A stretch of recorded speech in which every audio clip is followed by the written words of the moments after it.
આપનું સ્વાગત છે. આજે આપણે દિલ્હીની વાત કરીશું. ભારતનું રાષ્ટ્રીય રાજધાની ક્ષેત્ર. એક એવું શહેર જેનો ઇતિહાસ તો 2500 વર્ષથી પણ જૂનો ગણાય છે. હા, બિલકુલ. ઘણું જૂનું શહેર. આપણી પાસે દિલ્હી ભારતની ઐતિહાસિક રાજધાની વિષય પર કેટલીક માહિતી છે અને આપણો હેતુ એમાંથી જે મહત્વની જાણકારી છે એ સમજવાનો છે. બરાબર. તો ચાલો શરૂ કરીએ. હા, તો આની ઊંડાણપૂર્વક વાતચીત શરૂ કરીએ. મને જે પહેલી વાત તરત ધ્યાનમાં આવે છે એ છે જૂની દિલ્હી અને નવી દિલ્હી વચ્ચેનો તફાવત. એક તરફ સાંકડી ગલીઓ, જૂના મકાનો, અને બીજી તરફ એકદમ આયોજનબદ્ધ પહોળા રસ્તાઓવાળું નવી દિલ્હી. હા, સરકારી ભવનો. આટલો મોટો તફાવત આ શું બતાવે છે? જો આ તફાવત ખાલી ભૌગોલિક નથી એમ, એ સત્તા અને શહેરી જીવન માટેના બે અલગ દૃષ્ટિકોણ બતાવે છે. અને આ તણાવ દિલ્હી આજે પણ અનુભવી રહ્યું છે. દિલ્હી માત્ર એક શહેર નથી રહ્યું ક્યારેય.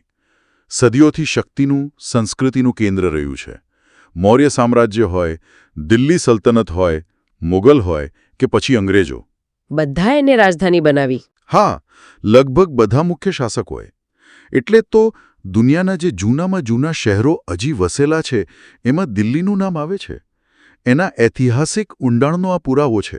અને આ જે અલગ અલગ સામ્રાજ્યો આવ્યા એમણે કોઈ સમાન છાપ છોડી કે પછી દરેક વખતે શહેરનું રૂપ સાવ બદલાઈ ગયું? જેમ કે શાહજહાંનો પ્રભાવ તો સ્પષ્ટ દેખાય છે. હા, એ તો છે. ખાસ કરીને લાલ કિલ્લામાં શું ભવ્ય બાંધકામ છે. મુઘલ સ્થાપત્યનો ઉત્તમ નમૂનો અને યુનેસ્કો વર્લ્ડ હેરિટેજ સાઇટ પણ. ચોક્કસ. દરેક શાસકે પોતાની છાપ તો છોડી જ છે, પણ અમુક વસ્તુઓ કાયમ રહી. જેમ કે યમુના નદીનું મહત્વ અને સત્તાના કેન્દ્ર તરીકેની એની ઓળખ. શાહજહાંએ તો આખું શાહજહાંના બાદ વસાવ્યું, જે આજે આપણે જૂની દિલ્હી કહીએ છીએ. અચ્છા.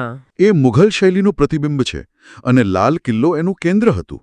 અને એ પણ યાદ રાખવા જેવું છે કે રાજકીય કેન્દ્ર હોવાને કારણે સ્વાભાવિક રીતે ભારતનો જે સ્વતંત્રતા સંગ્રામ થયો, બિલકુલ ભૌગોલિક રીતે જોઈએ તો ઉત્તર ભારતમાં યમુના કિનારે છે. અને પેલો જે ભાગલાની વાત કરી, જૂની દિલ્હી, ઐતિહાસિક, અને નવી દિલ્હી, આધુનિક આયોજનનું પ્રતીક. આ ઐતિહાસિક વારસાની વાત કરીએ તો લાલ કિલ્લા સિવાય બીજું શું ખાસ? કુતુબ મિનાર તરત યાદ આવે. હા, કુતુબ મિનાર. કહેવાય છે કે ઈંટથી બનેલો દુનિયાનો સૌથી ઊંચો મિનારો. એની ઊંચાઈ, એની કોતરણી સદીઓ જૂની, અદ્ભુત છે. ખરેખર. અને કુતુબ મિનાર આપણને મુગલો પહેલાના સમયમાં લઈ જાય છે. એની સ્થાપત્ય શૈલી પણ થોડી જુદી છે. પછી આધુનિક સ્થાપત્યમાં જોઈએ તો લોટસ ટેમ્પલ. હા, એની ડિઝાઇન તો અનોખી છે, કમળ જેવી. બરાબર.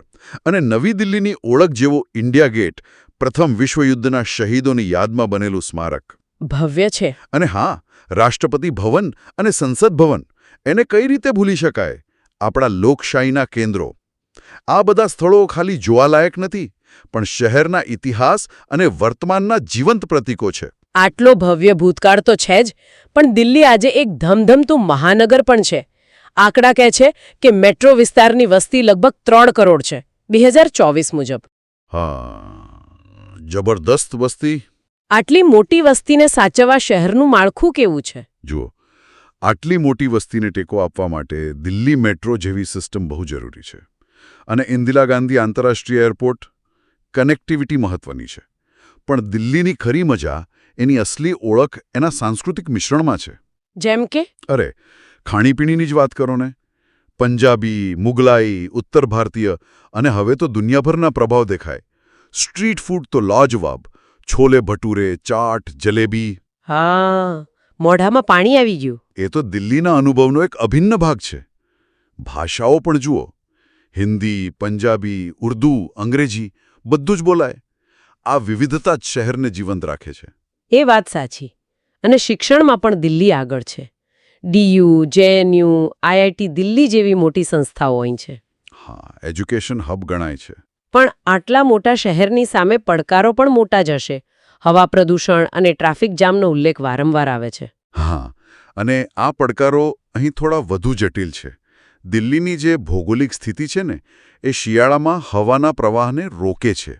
પ્લસ આસપાસના રાજ્યોમાં ખેતીની અમુક પદ્ધતિઓ, ઝડપી શહેરીકરણ, આ બધું મળીને ખાસ કરીને હવાનું પ્રદૂષણ, ગંભીર સમસ્યા બની જાય છે. સમજાયું. તો આ બધી ચર્ચા પરથી આપણે શું કહી શકીએ?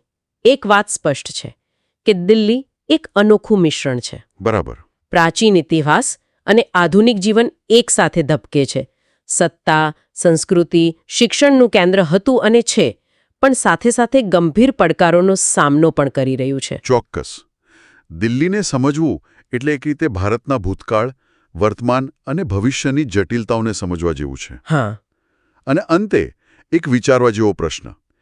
યમુના કિનારે કેટલાય સામ્રાજ્યો બન્યા અને તૂટ્યા. આ શહેરે અનેક પરિવર્તનો જોયા છે. ખરું. તો હવે આજના જે પડકારો છે, પ્રદૂષણ, વસ્તી, ઇન્ફ્રાસ્ટ્રક્ચર પર દબાણ, આ બધાની વચ્ચે દિલ્હીનું આગલું સ્વરૂપ કેવું હશે? એનું આગલું પરિવર્તન શું લાવશે? આ ખરેખર વિચારવા જેવો પ્રશ્ન છે. એના ભવિષ્ય અને એની સતત ચાલતી ઉત્ક્રાંતિ વિશે વિચારવા પ્રેરે છે.